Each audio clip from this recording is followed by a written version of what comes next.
अस्सलाम वालेकुम। मेरा नाम अली अहमद है and welcome to Ali Ahmad AI lab. क्या आप भी अपने क्लाउड में डायरेक्ट वर्ड या पीडीएफ की फाइल अपलोड करते हैं? और अगर हाँ, तो आप भी अपने 60 टू 90% टोकन ज़ाया करते हो। तो आज मैं आपको एक ऐसा तरीका बताऊंगा जिससे आप अपने 60 टू 90% टोकन बचा सकते हैं, और मैं आपको लाइव भी करके दिखाऊंगा किस तरह। तो चलिए स्क्रीन पर चलते हैं। देखिए, मैंने यहाँ पे एक पीडीएफ अपलोड करी है और यहाँ पे मेरे सेशन जो है वो 20% है अभी। सही है, यहाँ पे आपको नजर आ रहा है सेशन 20% है। उसके बाद ये पीडीएफ पढ़ रहा है। अब देखते हैं इसने पीडीएफ पढ़ने में कितनी निकाली। 5% इसने पीडीएफ पढ़ने में टोकन यूजेज ली मेरी। सही है, अब मैं क्या कर रहा हूँ, अब इसी पीडीएफ को मैं एमडी में कन्वर्ट कर रहा हूँ। सही है, तो आप यहाँ पे गूगल पर जाएं, पीडीएफ टू एमडी लिखें, आपको पहली वेबसाइट मिलेगी, यहाँ से आप अपनी पीडीएफ टू एमडी कर सकते हैं। अब मैं न्यू चैट पर आ रहा हूँ और अब मैंने एमडी फाइल अपलोड करी है और मैंने सेम प्रॉम्प्ट दिया है। उसके बाद यहाँ पे अभी सेशन लिमिट है 25%। अब देखते हैं ये एमडी फाइल रीड करने में कितना परसेंट लेता है। ये देखें, इसने अभी 28%, मतलब 3%, 25 से 28, 3% हुई है। तो 2% लिमिट आपने बचा ली। तो 2% टोकन सेशन के जो लिमिट है वो आपने बचा ली।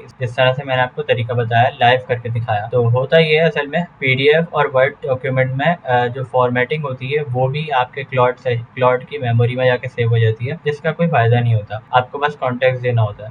इस तरीके से आप, जैसे अगर आपने जैसे ही 15 पेज की थी तो आपके 2% हुआ। जैसे अगर आप 50 पेज या 100 पेज की करते हैं तो आपके ज्यादा बचेंगे और आपके टोकन और लिमिट जो है एफिशिएंटली आप यूज कर सकेंगे। तो ये काफी अच्छा हैक है जो कि आपको अच्छा लगना चाहिए और लगेगा भी। तो अगर आपको लगा हो तो आप प्लीज़ इस वीडियो को लाइक करके जाइएगा और अपने सारे दोस्तों के साथ शेयर करिएगा, ताकि अगर वो भी अपने लंबे भारी भारी पीडीएफ या फिर वर्ड डॉक्यूमेंट क्लाउड में कर देते हैं अपलोड और हो जाता है, तो वो भी एमटी में कन्वर्ट करके करें ताकि उनको भी फायदा हो। बाकी मेरी जर्नी है, जून 2027 से पहले पहले मेरे 1 मिलियन प्लस सब्सक्राइबर्स हो जाएं इस चैनल पर। तो सब्सक्राइब करके जाइएगा ताकि मेरी जर्नी में शामिल हो जाए। मिलते हैं अगले किसी एक हैक में, तब तक के लिए अल्लाह हाफिज।